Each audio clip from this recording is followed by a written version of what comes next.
as one of their assumptions, funding assumptions, that federal funding will continue as it has been over the last 8 years, and we don't believe that that is likely to be the case. In addition, as you see in your handout, the amount of capacity to program new shop projects is very limited, and it is becoming more limited. It's the lighter bars on this figure. Every shop, every 2 year cycle. In order to just to program the projects that we have on the shelf currently, it would take 4 more cycles, 8 years to use up the PIDs that we have on the shelf. We don't believe that there's the need, because we don't believe there will be large amounts of unanticipated funding coming anytime soon, like ARA or Prop 1B of 2006, in order to have a large shelf, and therefore we recommend rejecting the augmentation of new positions. We believe that you should keep the staffing levels at the already approved workload-based levels proposed in January, with 2 minor changes. One is the May revised proposal does include a reduction in reimbursed positions to do high-speed rail work, and that does seem to make sense and is justified through the May revised proposal. And just today we learned that they have since revised their needs to be 24 positions less for the locally funded projects. So our bottom line recommendation would be to reduce what you've already approved, which you approved 2 weeks ago of the January proposal before the May revise came out, by the 24 positions for locally funded projects and the 9 positions for the high-speed rail reimbursement.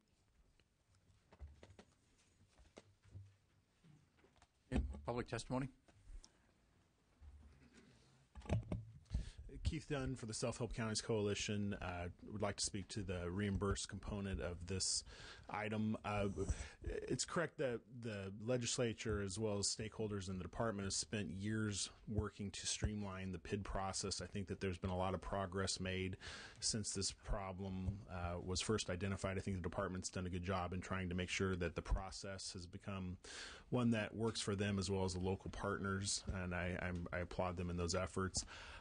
We're concerned with the proposal from the May revise to have cooperative agreements tied to reimbursed work. The cooperative agreement process seems to go in contrast to the efforts that have been made to streamline the PID process. Cooperative agreements sometimes take months to agree. They're complicated at times, and the PID process has always been the initial document, which hopefully we've been working to streamline. This seems to be going in the wrong direction. We also feel the state should continue to have a role in funding the administrative procedural approval of PIDs, and the locals prepare the vast majority of the PIDs, and we believe the state's role in reviewing them should be paid for out of the state account. So we'd ask you to reject the May revise component. Thank you.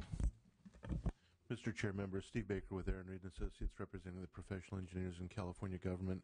We'd like to join the Self-Help County Coalition and support the staff recommendation. We believe that performing this work is an inherently state function. It complies with state law. We think that this shouldn't be a reimbursed issue. As far as the number of positions, we'd note that when Caltrans has these projects available on the shelf and there's additional money available from whatever source, it's always good to be able to get these projects done. When ARA came along, Caltrans did a good job capturing that additional federal money. You can't do that unless you have these projects on the shelf, so we think there should be enough positions to have some shelf projects. And final public comment. Stephanie Burry with SEIU Local 1000. I align my comments with Peg and say that we support the staff recommendation. The staff recommendation is to approve the revised workload number, reject the trailer language regarding reimbursement funding, and approve 2 positions for high-speed rail. Actually, I think we as part of our previous action. Comments from the committee?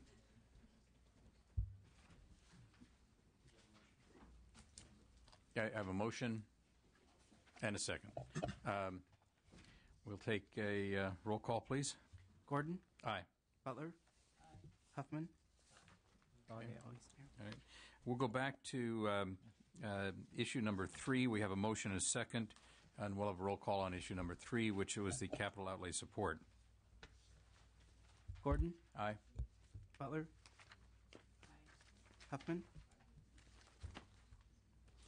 Okay, and that passes. We'll move to issue number 5, final issue in transportation this morning. And this has to do with air quality mandate and diesel retrofits. There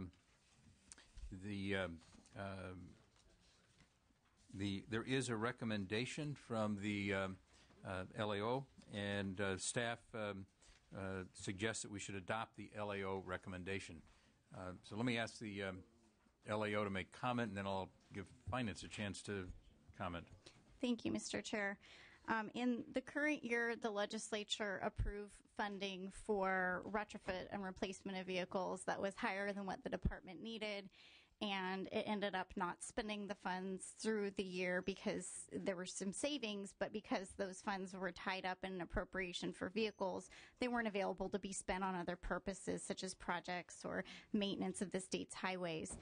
We expect that that's going to happen again in the budget year. Specifically, the administration's currently going through a fleet review and evaluation that was put in place under an executive order, and our discussions with the administration indicate that there's very likely going to be some vehicles that Caltrans initial BCP proposed for replacement that won't need to be replaced. These vehicles can just be retired and the size of the fleet reduced, and so ultimately the department won't need this full $63 million in funding for vehicles. So what our proposed budget bill language would direct the Director of Finance to reduce the appropriation available for vehicles upon completion of the fleet review, and then to take that amount of savings that's identified and make it available for pavement maintenance, so you're not in the situation of having funding tied up for the whole year on something that it doesn't need to be spent on, and you can move forward with some pavement maintenance projects. I would just note we did just pass out a copy of the budget bill language. We did make one minor change in the second sentence from the version of the language that shows in your agenda, and that's just based on the recommendations from the Department of Finance to be clear that this language relates only to the $63 million and not any other issue, any other funding within the department. Department of Finance, any additional comment? Yeah, we have no concerns with the LAO's recommended budget bill language. Okay. I don't see any public comment. The staff recommendation is to accept the LAO's recommendation. Is there a motion in that regard? And a second. Roll call, please. Gordon. Aye. Butler. Aye. Huffman. All right. Thank you very much. That concludes part 1 of this hearing relating to the transportation issues. I'm going to take a 3-minute break. We'll start. The clock on the back of the room says it's 11:27. We're going to start at 11:30 with the resource side of things.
All right, we're going to get started with part two of the Assembly Budget Subcommittee number 3.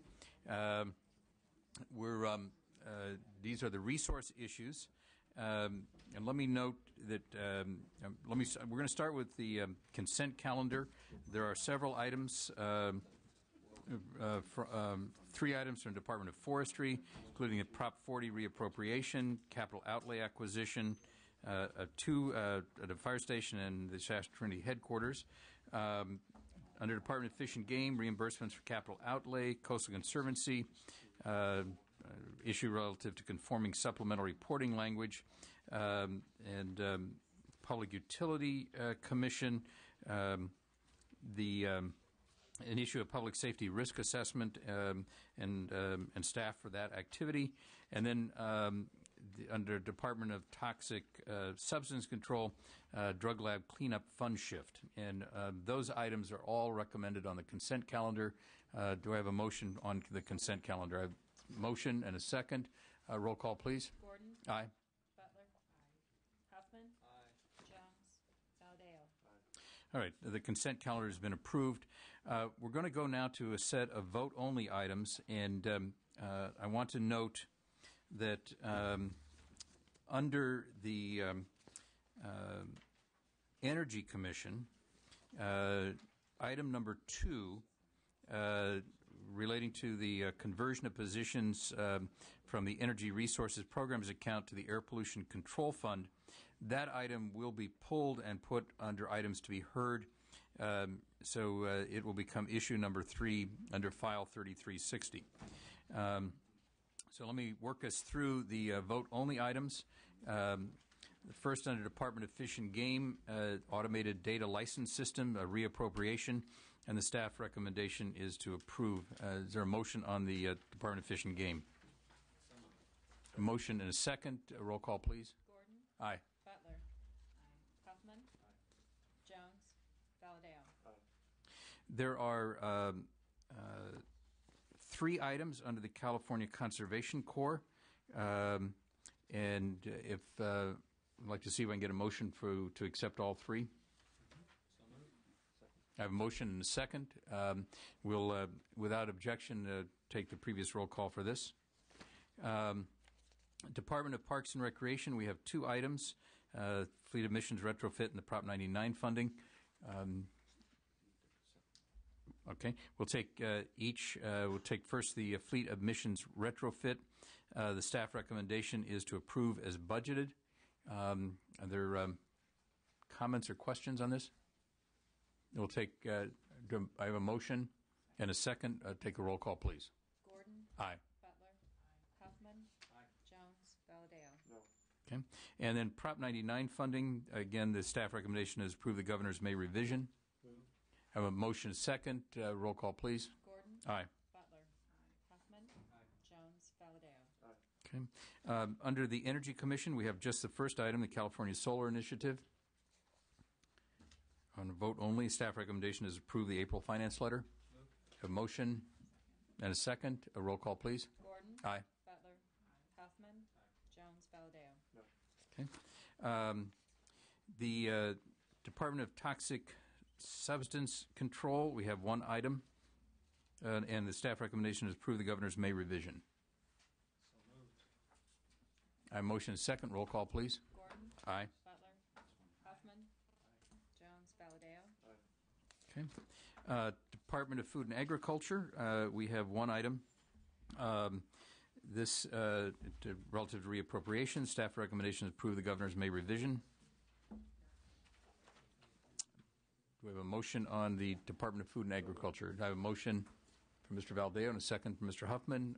Roll call, please. Gordon? Aye. Butler? Aye. Huffman? Aye. Valadeo? Yes, aye. Jones? Okay. The Department of Water Resources, I'm going to take these separately.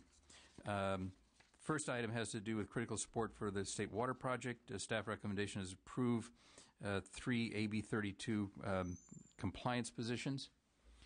I'm looking for motion. So moved. Second? Second. Roll call, please. I'm sorry, which one item have you jumped? DWR, item 1. Okay, sorry. Gordon? Aye. Butler? Hoffman? Jones? Valadao? Okay. Item number 2 and item number 3, let me just make a quick comment. Particularly on item number 2, there's a request for some funding to do a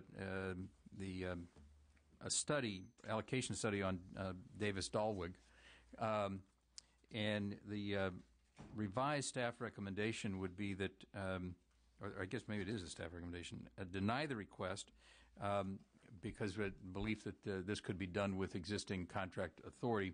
It's a $30,000 item. So, and I also wanted to note that Mr. Valadao and I have had conversation, and the two of us are willing to be the point people working on this with the department to try to see what we can do in this regard. Thank you.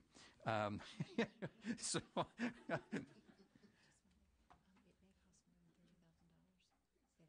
Okay, well, that's a recommendation. Okay, recommendation. Move. I have a motion and I have a second. Roll call, please. Gordon? Aye. Butler? Hoffman? Jones? Valadao? Then we have the State Water Project. This is a request for activity at Paris Lake, and staff recommendation is deny the proposal. Essentially, is subject to further work on the Davis-Dahlwig study. And I have a motion and a second. I'm going to substitute the previous roll call without objection. We'll move to Department of Forestry and Fire Protection. There are 2 items here, and one related to permanent funding and one to the Hemet Ryan Air Attack Base. In both cases, the staff recommends approving the governor's proposal. I have a motion for both and a second for both, and without objection, we'll substitute the previous roll call, and those will be approved. That'll take us to Special Resources Program. There is need for conforming supplemental reporting language relative to the Tahoe Regional Planning Agency, and the recommendation is to adopt the language and the budget bill language in order to conform our Assembly actions with Senate actions. And I would look for a motion on that. I have a motion and a second. Roll call, please. Gordon? Aye. Butler? Hoffman? Jones? Valadao? And on the final item on vote only, California Tahoe Conservancy. I have a motion and a second. Roll call, please. Gordon? Aye. Butler? Hoffman? Valadao? Jones? Okay. Take a deep breath and we'll move on. That concludes the vote-only items, and we're moved to File 8660. This is California Public Utilities Commission, and the issue number 1 is Renewable Portfolio Standard. Their request for additional positions, 10 in total, and the LAO recommends 9 of those positions, and staff suggests that would be appropriate. Let me hear first from Finance, then LAO, and then the PUC. Mr. Chair, Jesse McGuinn, Department of Finance. Oh, it's my fault. Okay. I didn't push the right button. I was keeping you from talking, but now you can go. Okay. Jesse McGuinn, Department of Finance.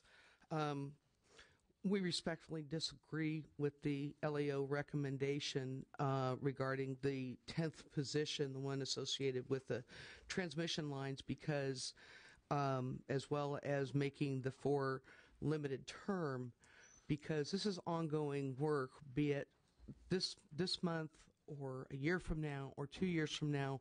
The transmission line and distributed generation requires a lot of front work, and that was why that we included the positions for that. So we respectfully disagree with the LAO. We would also note that the Senate this morning approved all the positions as proposed. There are 2 limited term, but the 4 referenced in the staff recommendation were made permanent. LAO. Thank you, Mr. Chair. Tiffany Roberts, Legislative Analyst Office. We've raised 2 issues with this BCP. First, the administration states that a portion of the workload cited is to establish programs and processes to satisfy the governor's goal of achieving 12,000 megawatts of distributed generation. Because this would represent a major shift in policy, it should first be evaluated and adopted by the legislature before being implemented by the PUC. The second issue we've raised regards the need to establish permanent positions to permit and site new transmission lines. And we do recognize that there is significant workload associated with possibly siting and permitting 3 transmission lines. However, that work will be completed at some finite point in the future. And as such, we would recommend that the legislature consider limited term positions, particularly surrounding this workload. The issue with the distributed generation portion of the BCP, there are 4 positions that are proposed for program implementation. One of those positions is associated with distributed generation. Because of that, we would recommend that you deny that particular position. Mr. Clannon. Mr. Chairman, thank you. Members, I'm Paul Clannon. I'm the Executive Director at the Public Utilities Commission. We feel very strongly that we need these resources as laid out in the Governor's Mayor Vision. And I just want to say a quick sentence or 2 about the 2 halves, the 2 issues that the analyst has raised. And then I've got Paul Douglas with me, who is the guy who leads the renewables team at the PUC and is the one in the trenches, very much in the trenches on this. So first on the issue of transmission, I completely agree with the analyst that eventually the work of siting, permitting, constructing, monitoring, and then implementing the transmission lines will be done. But as the analyst also notes, we don't know when that's going to be. And I think the committee has the experience now that we do at the commission of the 5-year, 6-year, 7-year lead time to online date that we sometimes see with these transmission lines. It would not be wise to restrict the commission to short-term, limited-term positions to get this work done. We don't want to start and stop. We don't want to have to come back to the legislature to get the needed resources if there is a delay completely unrelated to PUC. So I want to make that personal plea that the limited term recommendation that the analyst makes will make it difficult for us to do this transmission work. On the subject of the 1 position for distributed generation, Mr. Chairman, distributed generation is part of the mix now. It will be part of the mix in the future. To get to 33%, we need all hands on deck. And the notion that because the governor has set a personal goal and a goal for the state of 12,000 megawatts, that's somehow limiting what the legislature can consider, I think, is off base. We're going to need distributed generation to get to 33%. It's part of the mix now, and it needs to be adequately staffed at the PUC. And I do want to introduce Paul Douglas, who will participate in the discussion. Okay, thank you, Paul. We have questions. Any public comment on this item? Comments? I'm inclined to support all 10 positions. I think that obviously distributed is going to be a part of our future. It's part of our present, and needs to be included. I'm not sure. I mean, I'm also somewhat comfortable saying, a couple of years come back and see us, but I do understand that some of this activity is longer term. But comments from others? Well, I think the LAO's raised a valid point about these programs and activities will at some point end. We have an RPS that actually has an outside target date, so you can envision some of the work hopefully being successfully wound down at that point. On the other hand, I think we also have the policy to sort of get to work on a long-term goal of 50% renewables, even beyond the 33 that we've just set, which is going to take even more time. So I guess because I personally feel fairly firm in my commitment to distributed generation and to all the work that I know these positions are going to be focused on for a long time to come, notwithstanding the technically correct point of the LAO, I'm inclined to support the positions. would that then be a motion? 10 positions without limit? And I have a second for that. Roll call, please. Gordon? Aye. Butler? Hoffman? Jones? Valadao? Okay. All right. Thank you. Thank you, Mr. Chair. Thank you, members. We'll move to File 3360, the Energy Resources Conservation and Development Commission. And the first item here is relates to the Renewable Portfolio Standard. The governor is requesting 5 permanent positions and one-time contract funds to conduct work mandated by the recently adopted SBX 1-2. The staff recommendation is to approve the governor's proposal and require the CEC to return in January with a proposal for long-term funding for these positions.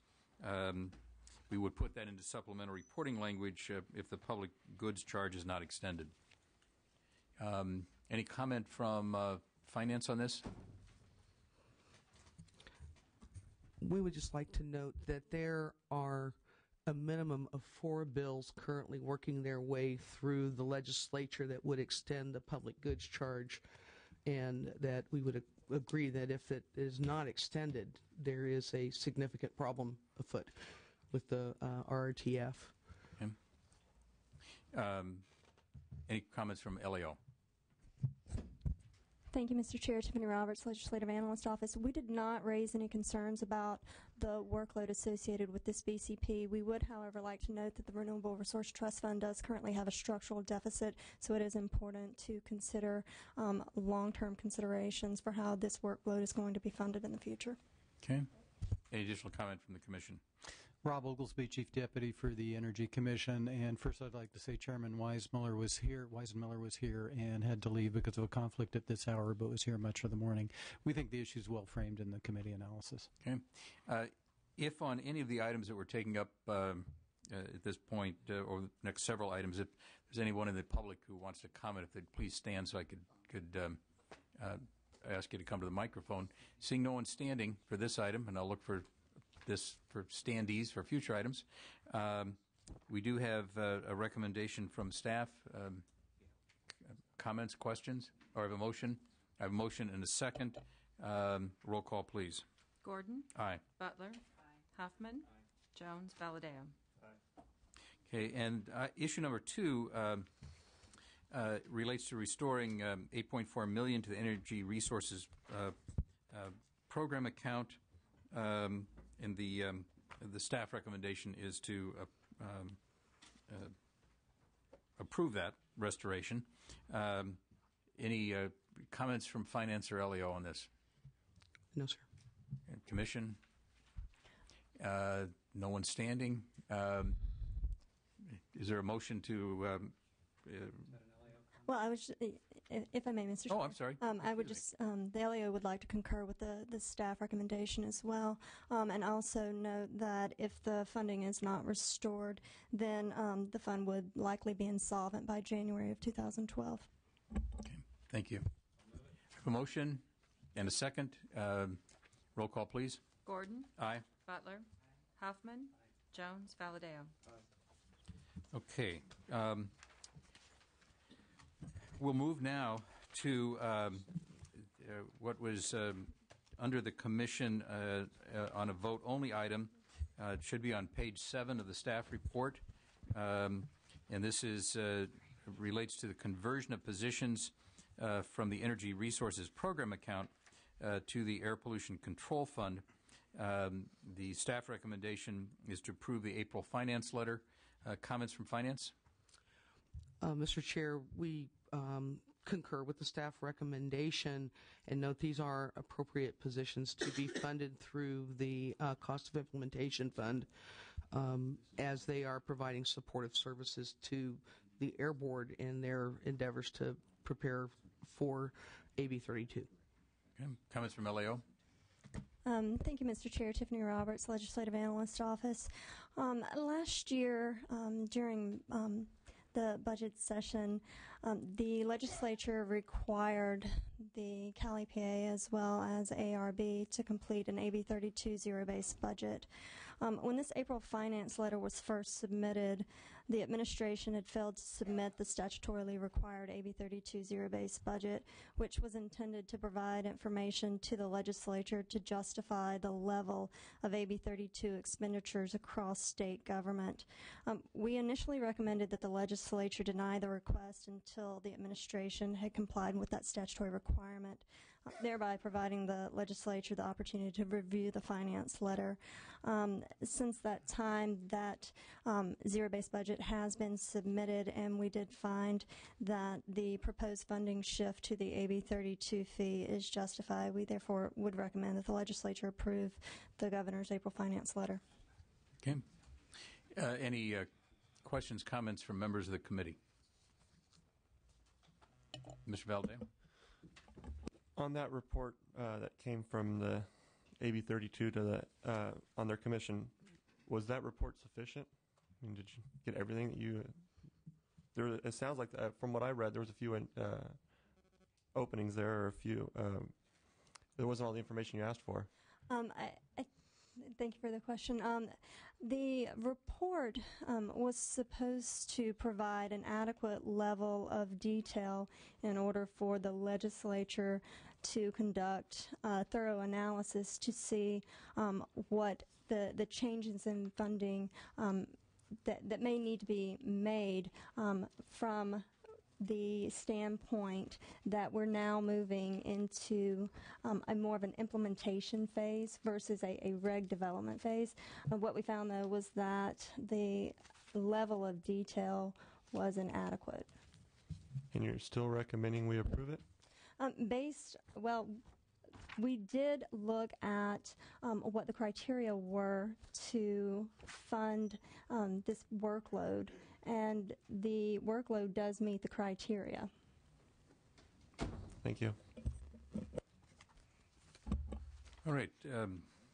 The staff recommendation is to approve the April finance letter. I'm looking for a motion. So moved. And a second. Roll call, please. Gordon? Aye. Butler? Hoffman? Jones? Valadao? No. Okay. All right. Thank you. That item is approved.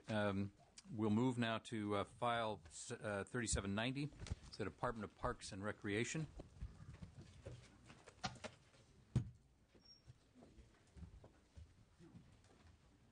And we have one. Mr. Chairman, I apologize for interrupting. My deepest apologies to this committee. My Director Coleman, wished to appear before you today. She is currently appearing before your colleagues in the Senate.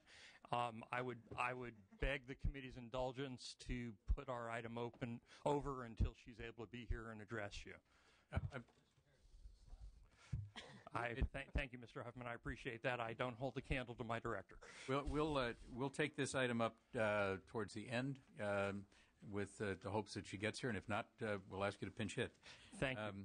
So I apologize, but now we're going to move to item 3860, Department of Water Resources. Excuse me, Mr. Chair. Ken DeRosa with the Department of Finance. I think we run into a similar dynamic relative to the Department of Water Resources, as they are probably at the Senate testifying on their budget items. Well, you know what? I do see the Department of Forestry and Fire Protection here.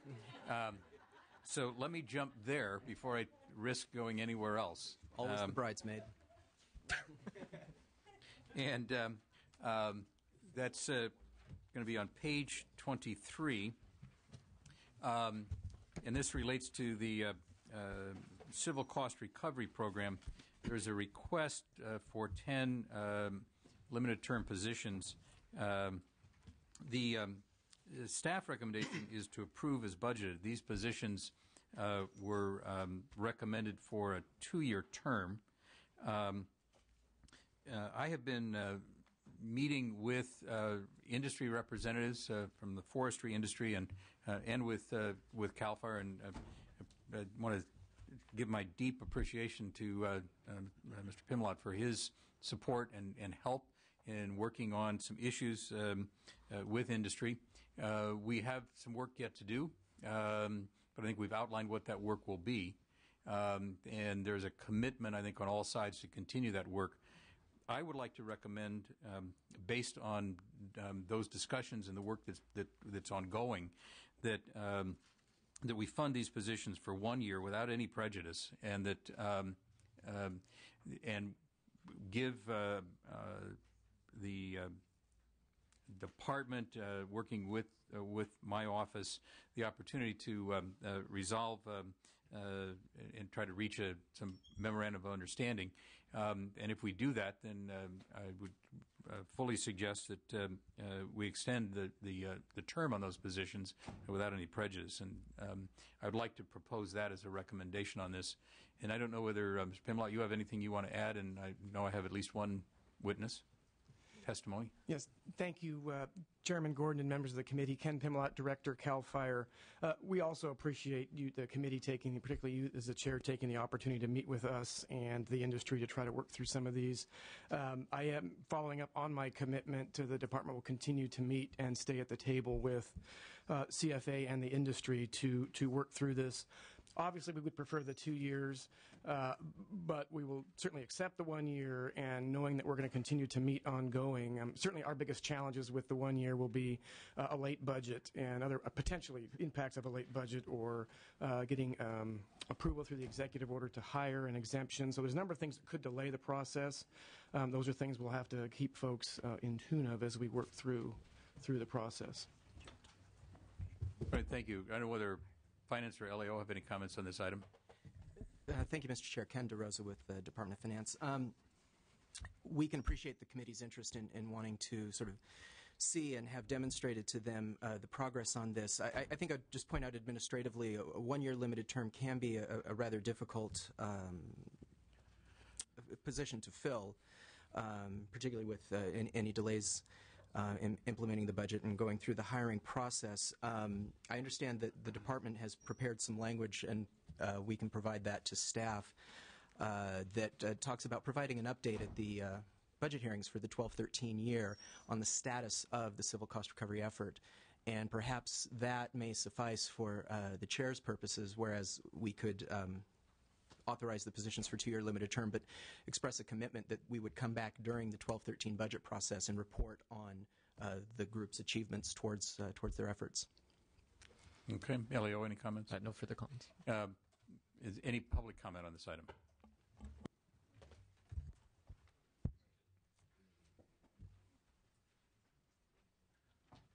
Good afternoon, Mr. Chairman and members of the Budget Substitute Committee. Anthony Thomas, representing the California Forestry Association.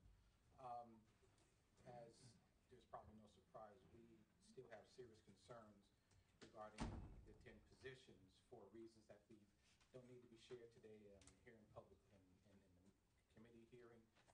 We've expressed that to CDF and as well as you, and want to also thank you and staff for your attention to this, Mr. Chairman.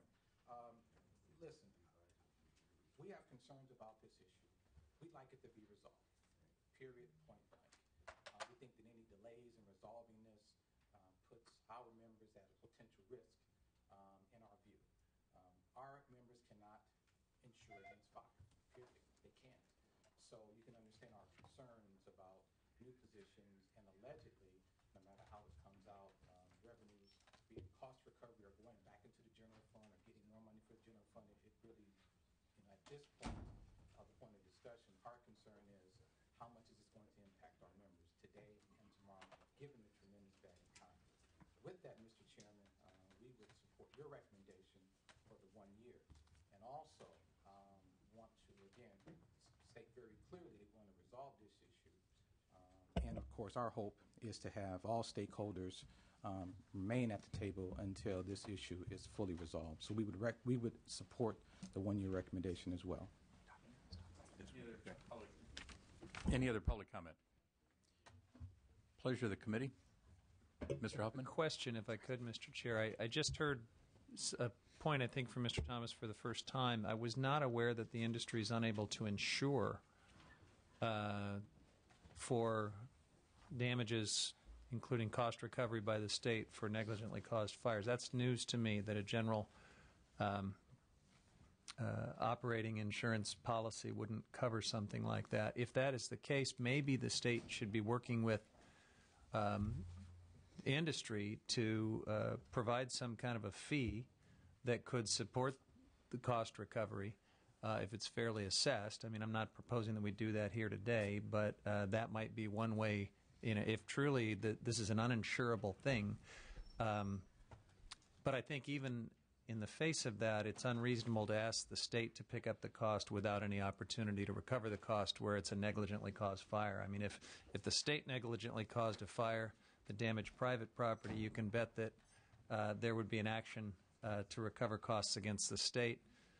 If nature causes a fire, nobody recovers, everybody eats the damage. But this is sort of the way it works. Whoever can prove by a preponderance of evidence that where the negligence lies gets to recover their costs. But I am sympathetic if this is uninsurable, and I think that's if that is true, we should perhaps work with the industry and provide some kind of an insurance mechanism or a functional equivalent to insurance to address that. And I'm willing to include that in the discussions that we have ongoing as a point of discussion. I think part of what we're looking at here, too, is there part of our conversation so far has been if the industry is following best management practices that we can come to some agreement on, will that give them some element of hold harmless? And how do we get there? So these discussions are not yet complete. Yeah. But I think we've got everybody engaged, and I feel positive that we can get somewhere here. Well, you're to be commended for the time you've spent in working on that, and I think the limited term of these positions and the accountability and reporting that you're calling for is an appropriate interim step, certainly. Okay. I'd be looking then for a motion for a one-year approval of these limited-term positions with the language about a report back. And I have a motion So moved. And a second. Roll call, please. Gordon? Aye. Butler? Huffman? Jones? Valadao? Okay, thank you very much. Thank you. All right.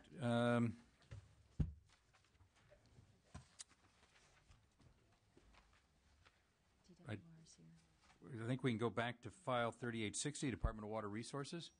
Take that one up.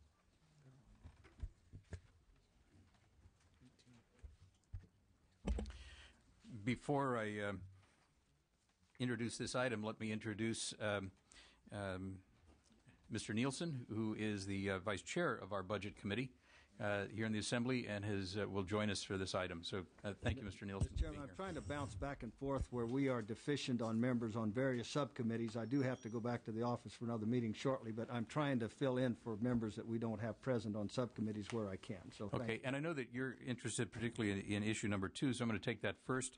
That's a general fund reduction relative to water master fees. For those who are like me trying to follow this, it's on page 19 of our staff report. The governor has requested a reduction of general fund and an increase of relative to reimbursement authority. The staff recommendation is to approve the governor's May revision. Let me ask if Finance has any comments they want to make on this? Not at this time, Mr. Chair. LAO? Mr. Chair, members Mark Newton, LAO, we are supportive of the governor's proposal, which is consistent with legislature's adoption of the beneficiary pays funding principle to fund regulatory and other service programs in state government. Okay. Any witnesses or public testimony on this item? Please. Come up to... that's fine. You can do it from the table. Thank you, Chair, members. Danny Merkley with the California Farm Bureau. We have concern about the removal of this support. We have some areas where those being water masters are going to go from somewhere in the neighborhood of $3,500 a year fee to about $14,000 a year. We are in the process of helping members in Siskiyou County, Shasta, and Tehama counties to switch over from DWR to Watermaster themselves. That will still be more expensive than what they're doing now, but it will help get somewhere in the middle between those two.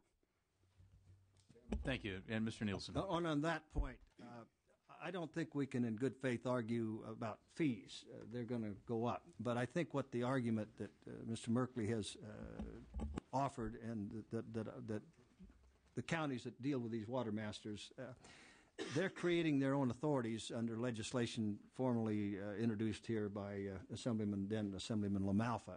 And they're asking a little bit more time to get their local structure together before this would be imposed on them, 3 to 6 months. That's the very narrow appeal that I'm offering today for consideration, just a delay of 3 to 6 months to give them some time. I don't know that the department's even thought about that or if anybody's brought it to their attention. And if I didn't mean to blindside you, but I just heard about this at 11 o'clock last night.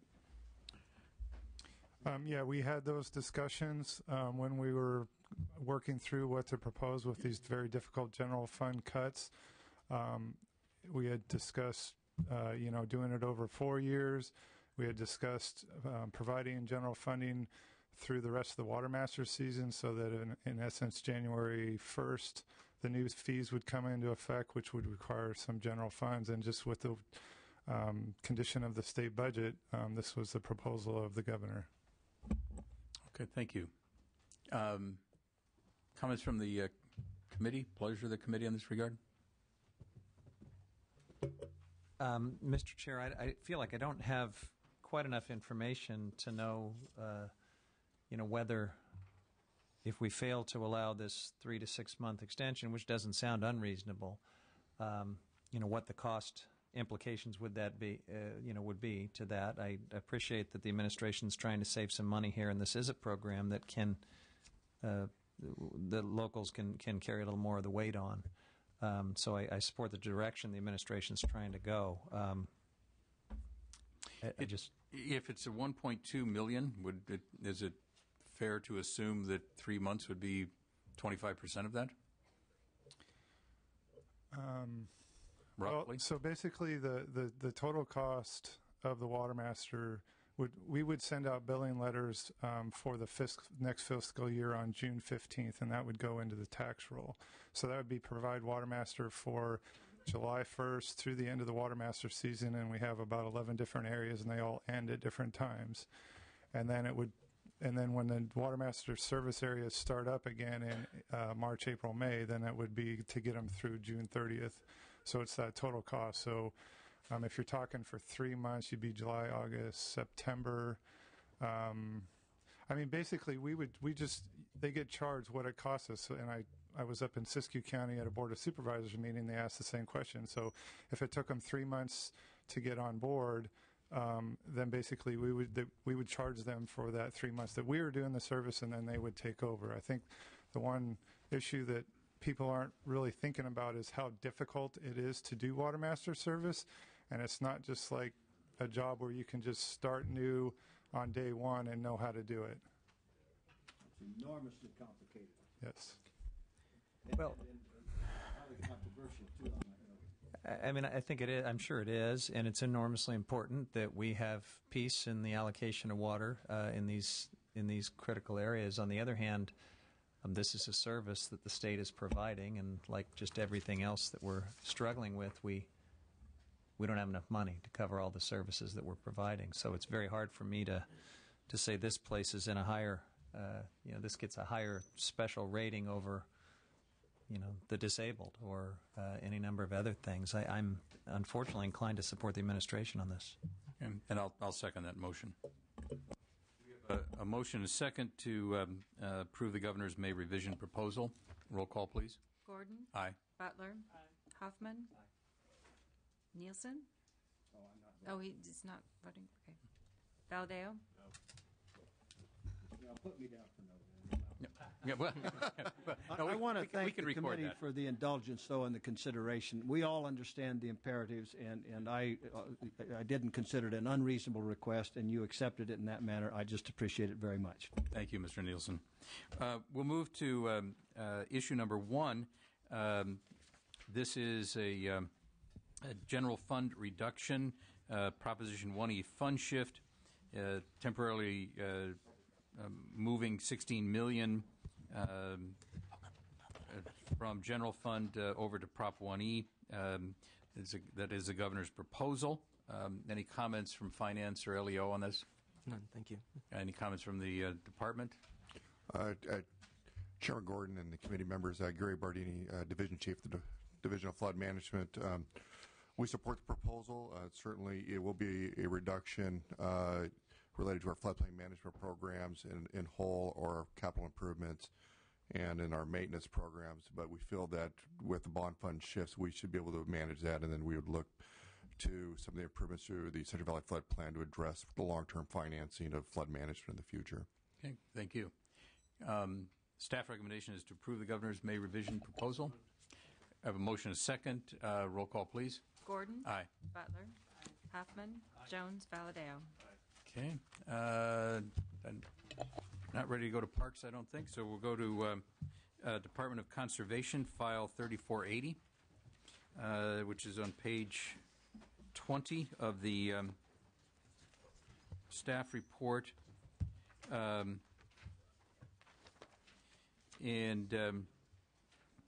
The governor is requesting $4.6 million and 36 positions to relate to the increased permit application workload for onshore and offshore regulatory programs in the Division of Oil, Gas, and Geothermal Resources. The staff recommendation is to approve the governor's May revision and to adopt budget control language to express the intent of the legislature that a portion of the funds could be used for the collection of public dissemination of information related to hydraulic fracturing activities. I would suggest that since there is legislation, if we adopt that language, we would include a phrase that to the effect that they could use a portion of the funds in that direction should the legislature adopt a reporting requirement, rather than assuming that at the moment. But let me see if first LAO or Finance have any comments to make. Thank you, Mr. Chair. Tiffany Roberts, Legislative Analyst Office. The Division of Oil and Gas and Geothermal Regulatory Agency submitted a BCP last year that addressed a very similar need. The legislature approved 17 positions to address their permitting backlog. DOGGR has just completed a large portion of the hiring process of those 17 positions, and there are some that have even yet to start. As such, it's not really possible to evaluate the impact that those positions will have on the workload. It's therefore premature to approve this BCP without first understanding the impact that last year's BCP has had on the workload.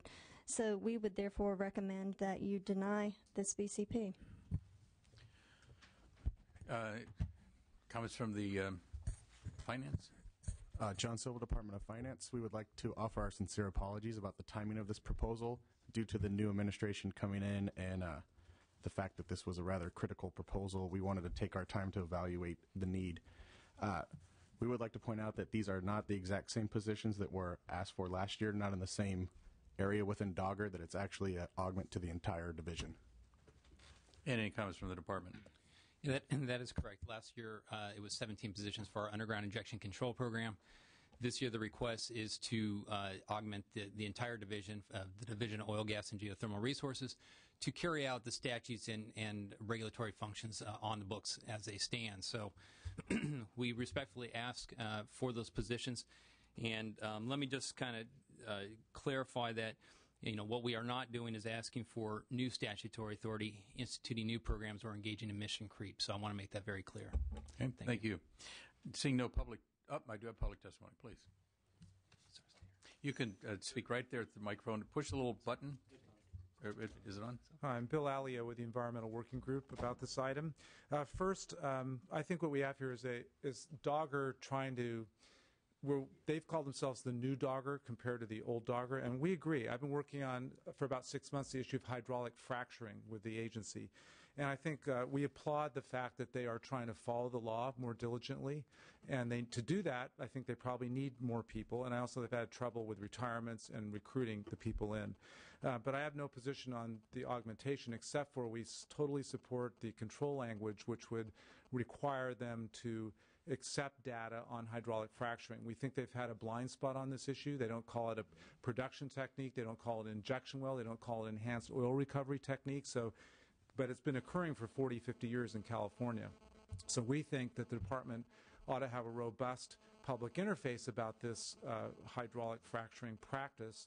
Right now, as a member of the public, when I go on their website, it's difficult to figure out how the permitting process works. There's certainly no data on hydraulic fracturing. So in that respect, we support an augmentation of the agency. I have no comment on their inspection of wells and how they're doing things in the field. But on that regard, we support it. Thank you.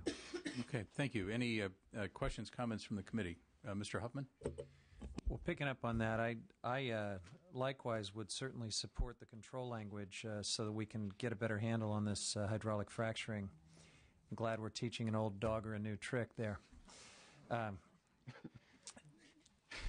bad, I know. I apologize to everyone for that. Mr. Alliot kind of started it, but I do think the LAO flags an important issue. We've just authorized a bunch of new positions, and I'm not hearing really any detail about why another wave of expansion is necessary in the agency. So do we happen to know what the Senate has done here? Can we set this up so we can maybe...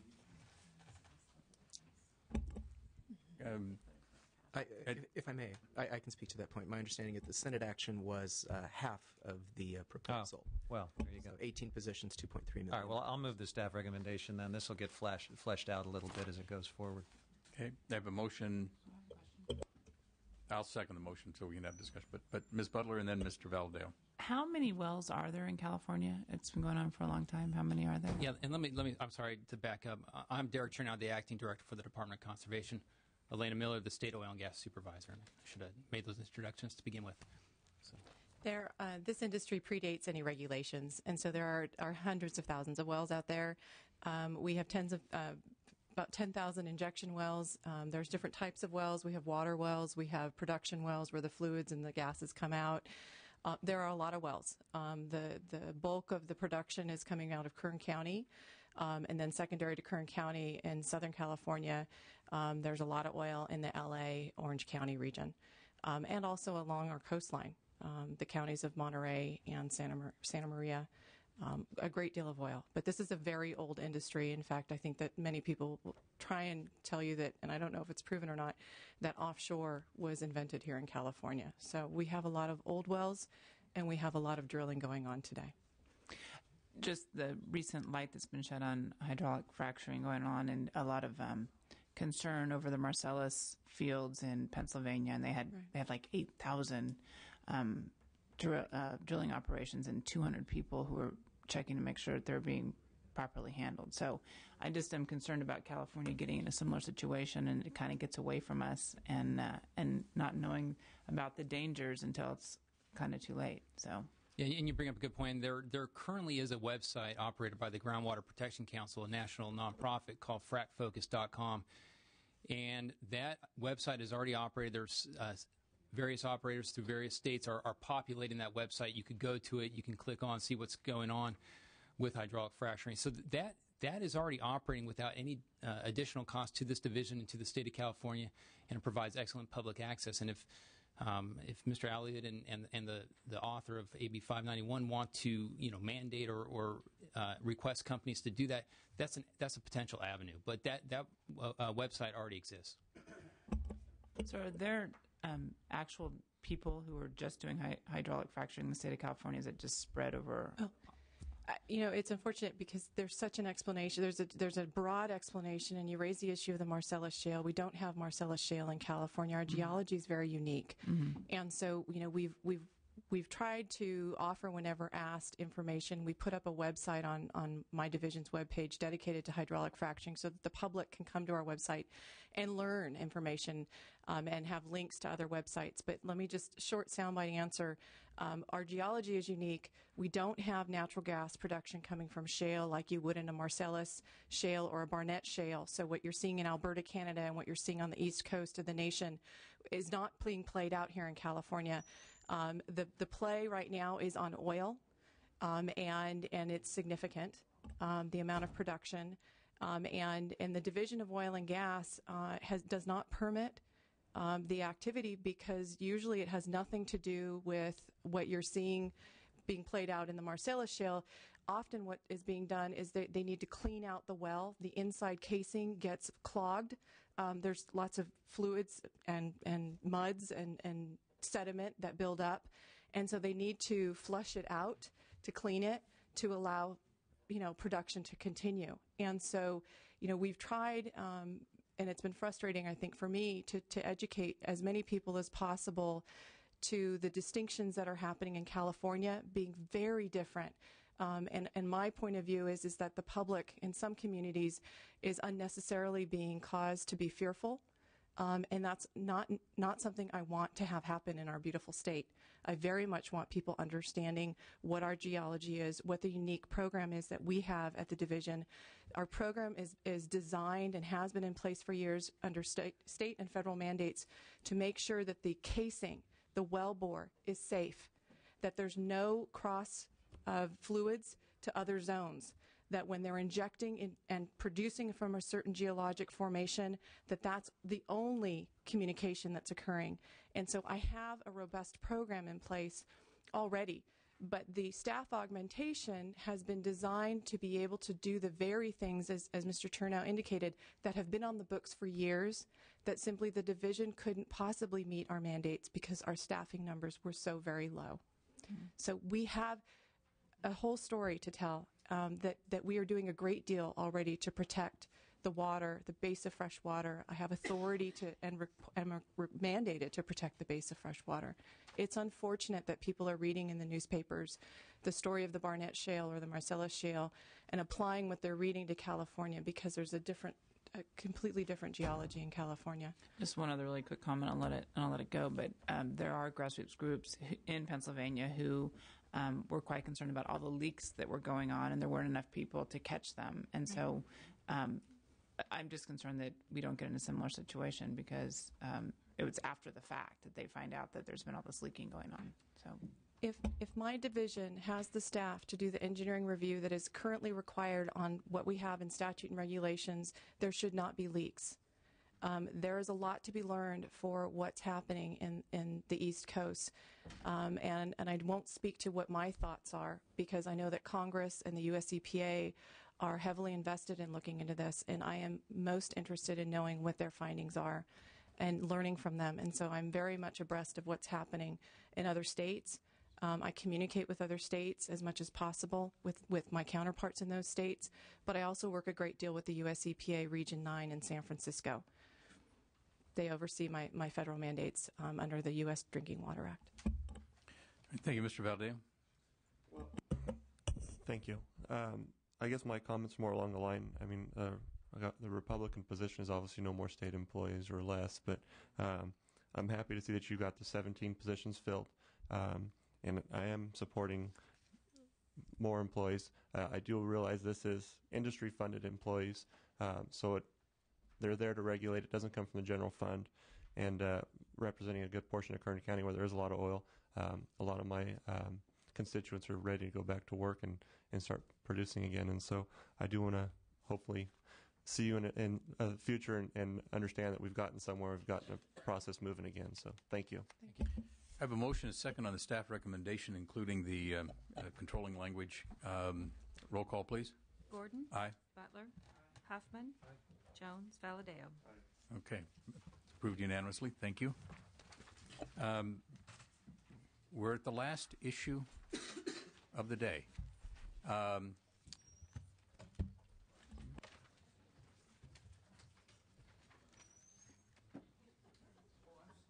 I apologize. There are 2 items left, Must have scared some people. We have parks, and then the boards and departments proposed for elimination. So we'll start with parks. The issue here is a public safety technology modernization project.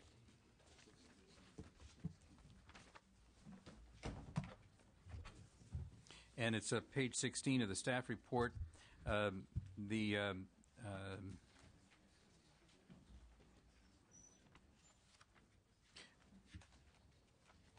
This proposal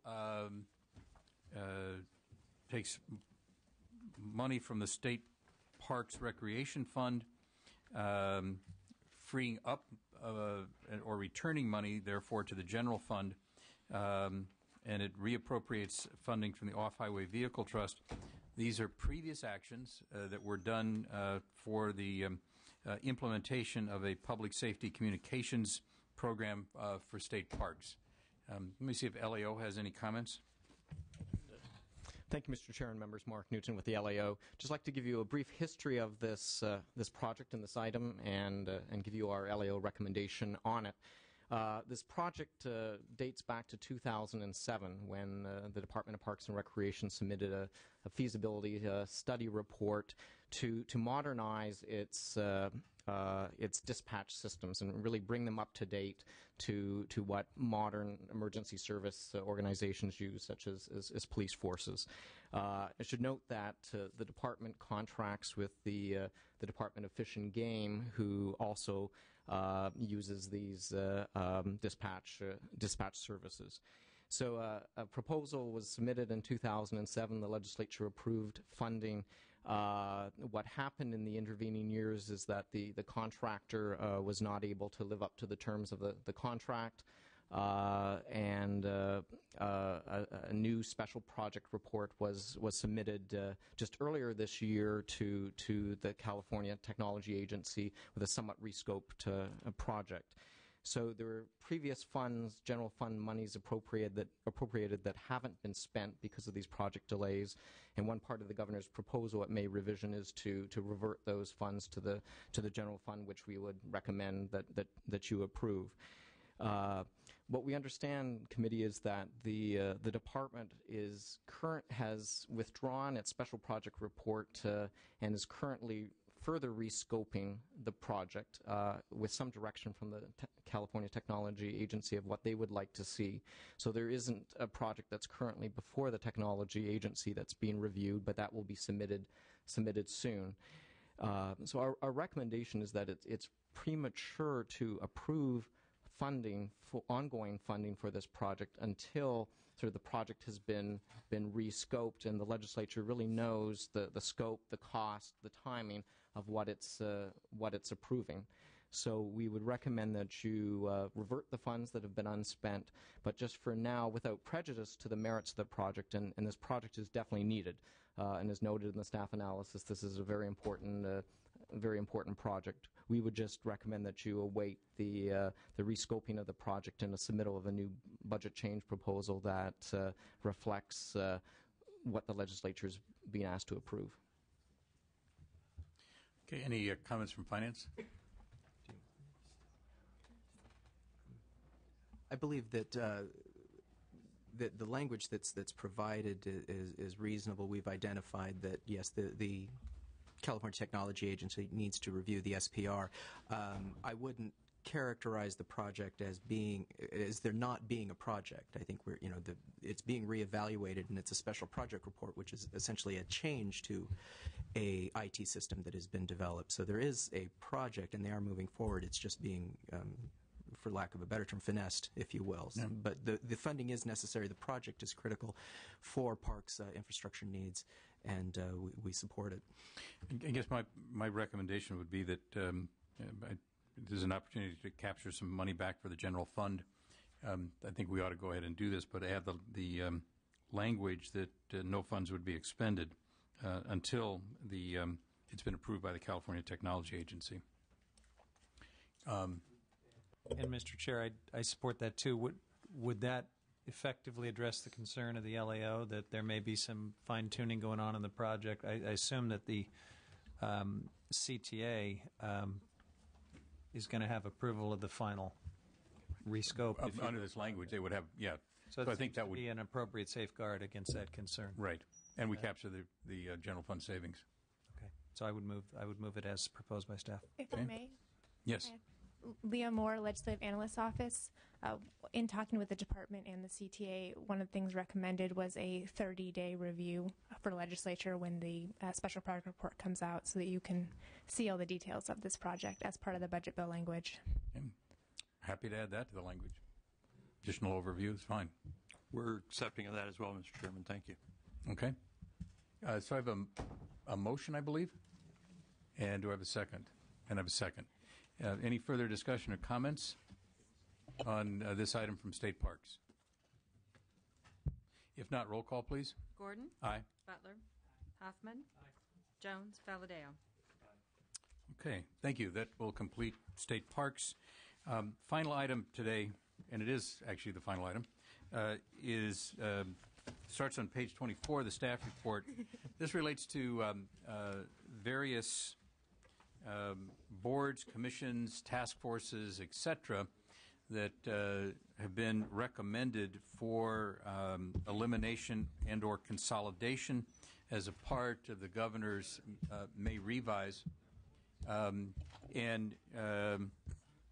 So included in these are the Colorado River Board, the Salton Sea Council, the State Mining and Geology Board, and 9 advisory committees that report to the Department of Fish and Game, including the Commercial Salmon Fishing Review, Commercial Sea Urchin Advisory, Dungeness Crab Review, Recreational Abalone, the Advisory Committee on Salmon and Steelhead Trout, the Interagency Oil Spill Committee, and the Interagency Oil Spill Review Subcommittee, and the Striped Bass Advisory Committee, and the Abalone Advisory Committee.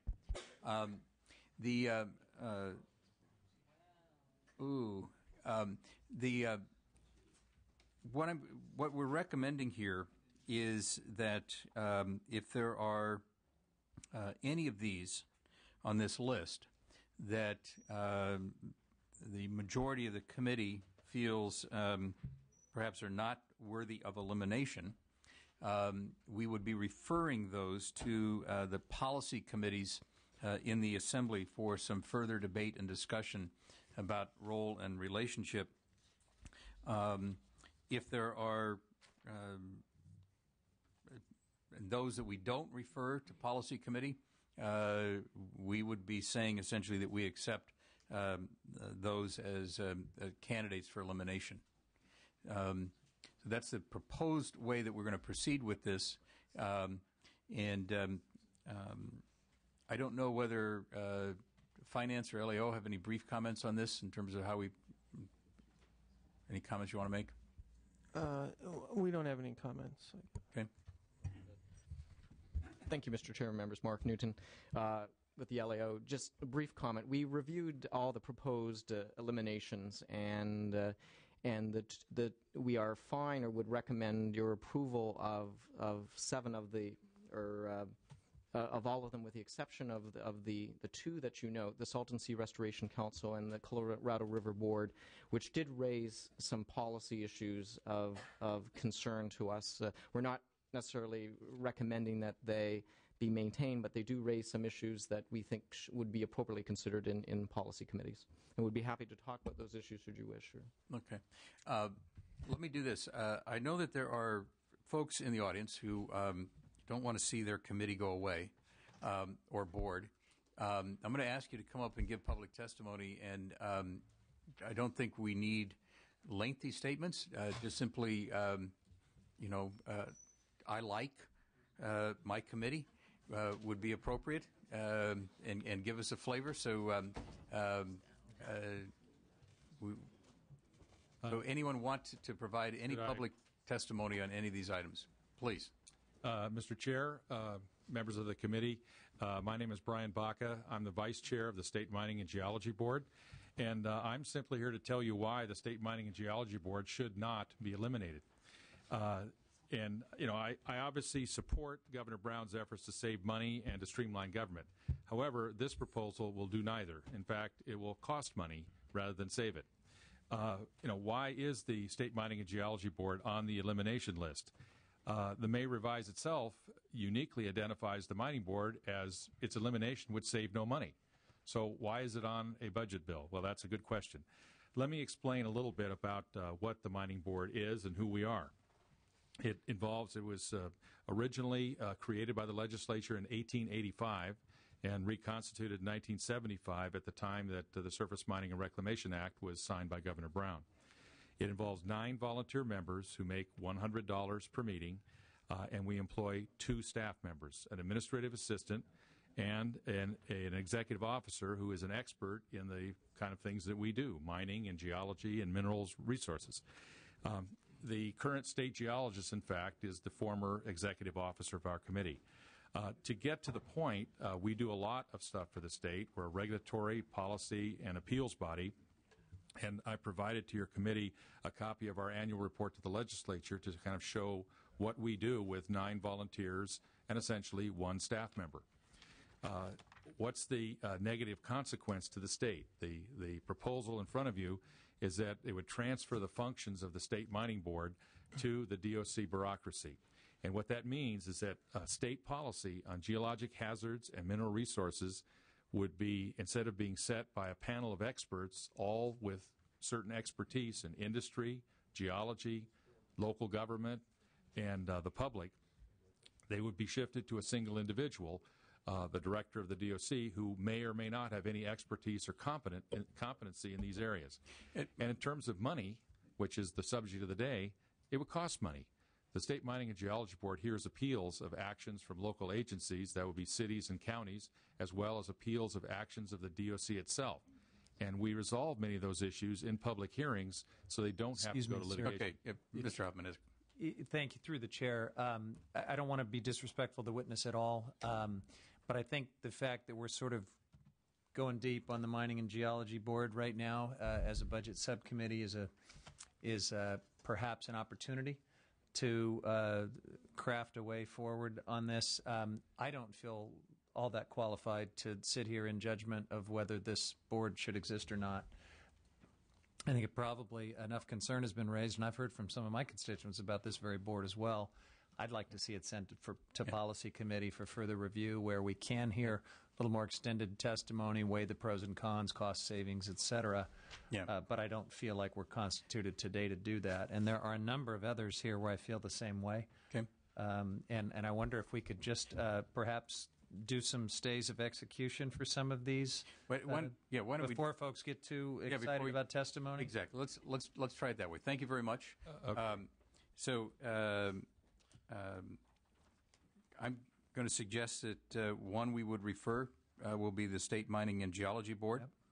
Yep. The other one that I'm going to suggest we refer is the Colorado River Board, based on the comments from LAO. The Salton Sea Council, again, based on the comments from LAO. Mr. Chair, if I may, just on the issue of your action here, I believe that Assembly Budget Subcommittee 4 will actually be taking the action. What this subcommittee can do, I believe, is offer a recommendation to that committee, just to clarify the actual action. That's fine. Taken. We'll get that to sub 4. The other one I would do is the California Advisory Committee on Salmon and Steelhead Trout. Yes. Those are ones. Let's see. That's 4 that I've got on there. Anybody else on the committee have something else you want to add? There's one more that I'd like to see spared for now, or at least subjected again to more policy committee review, and that is Dungeness crab. Senator Evans has a bill pending over in the other house that relates in a significant way to this panel, and I think we need to look at how the elimination of that board could be reconciled with her legislation. Okay, so right now we've got Colorado River Board, Salton Sea, State Mining Geology Board, Dungeness crab, and salmon and steelhead trout. And I'm open to persuasion on others if witnesses are here too. if you're not one of those 5 and you want to make a comment, come to the microphone at the end.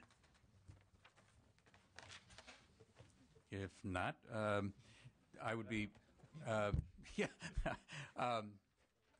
would be looking for a motion to refer those 5, and I'd like to suggest we refer them both to the Policy Committee and to Sub 4. So I have a motion to refer those 5 to Policy Committee and Sub 4. Is there a second? And I have a second. Roll call, please. Gordon. Aye. Butler. Huffman. Jones. Valverdeo. And that action has been completed. And that completes the... Chair, public comment? On this item? No, on a non-itemized issue. Okay, I'll give you no more than 2 minutes, I please. appreciate that, just because it is the final subcommittee. We were, I'm Martha Guzman with California Rural Legal Assistance Foundation, also here on behalf of the Center on Race, Poverty, the Environment, and Communities for a Better Environment, all environmental justice organizations that are working on the implementation of AB 32, and we were dismayed to not see ARB on the agenda, in particular because of the court order that is now under ARB to actually complete an alternatives analysis on the cap and trade rule. We were hoping to see the LAO's recommendation to reduce the budget for the cap and trade implementation, and we would hope that you could do something on this matter, because we would hate to see ARB actually continue implementing this rule when they are under order to not complete this rule, but in fact to complete an alternatives analysis. Okay, thank you for your input. With that, the business of the subcommittee is completed, and we will be adjourned.